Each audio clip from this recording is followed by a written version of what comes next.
Berjumpa lagi dalam permenungan kita edisi Kamis 10 Desember 2020 dalam pekan kedua masa Advent.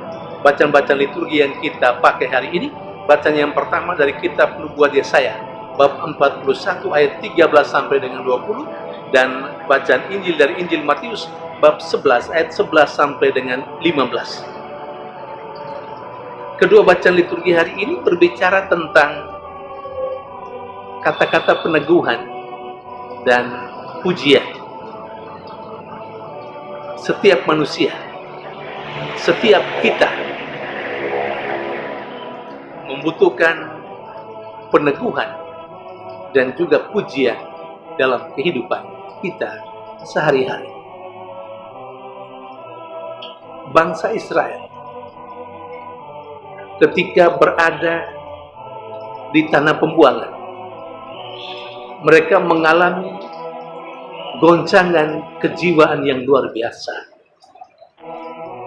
Mereka merasa sangat terpuruk.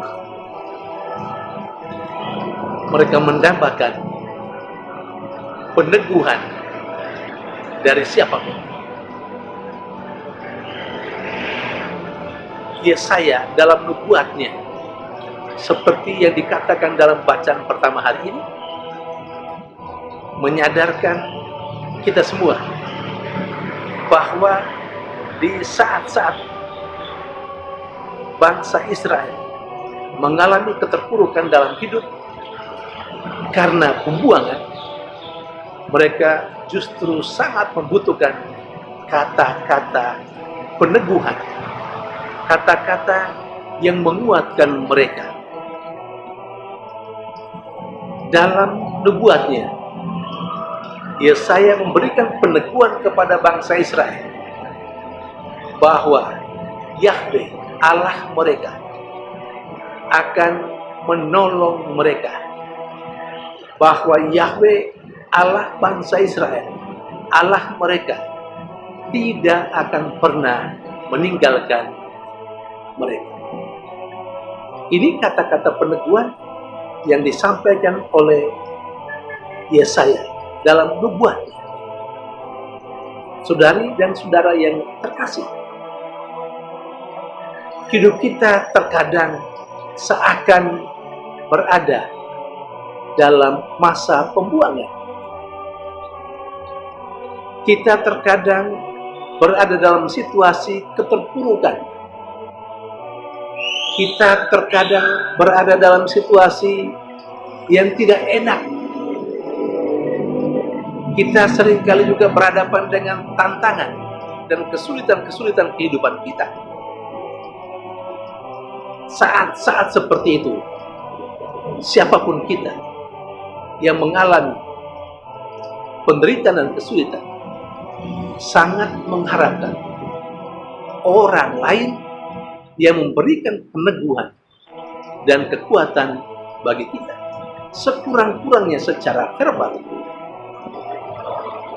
Saya kira kita harus akui dengan jujur bahwa ada situasi tertentu dalam keseharian kita seperti kita sedang berada dalam masa pembuangan. Kita merasa hidup kita terbeban dengan banyak hal. Kita merasa seakan banyak orang meninggalkan kita, bahkan Tuhan meninggalkan kita. Saat-saat seperti itu, kita membutuhkan peneguhan. Kita membutuhkan kata-kata yang memberikan kepada kita kekuatan dan harapan, supaya kita bisa mulai lagi dengan sebuah kehidupan yang penuh harapan ke depan. Saudari dan saudara terkasih, mungkin kita sendiri mengalami hal itu, atau mungkin orang lain mengalami hal itu, dan kita saat seperti itu, ketika orang lain mengalami seperti itu, kita mesti hadir sebagai orang yang memberikan peneguhan dan kekuatan bagi mereka. Karena kita toh mengharapkan hal yang sama ketika kita dalam posisi keterpurukan. Kita membutuhkan peneguhan dari orang lain yang menjadi tanda konkret kekuatan peneguhan dari Allah untuk kita. Saudari dan saudara yang terkasih, Selain itu, sebagai manusia, siapapun kita membutuhkan pujian. Yesus dalam bacaan Injil hari ini memberikan pujian kepada Yohanes Pembaptis. Pujian yang diberikan oleh Yesus tidak hanya sekedar atau karena alasan kekeluargaan. Kita tahu bahwa Yesus dan Yohanes Pembaptis masih bersaudara. Yesus anak Allah yang dikandung oleh Maria dan dilahirkan oleh Maria. Dan Yohanes Pembaptis adalah anak dari saudara Maria, Elizabeth.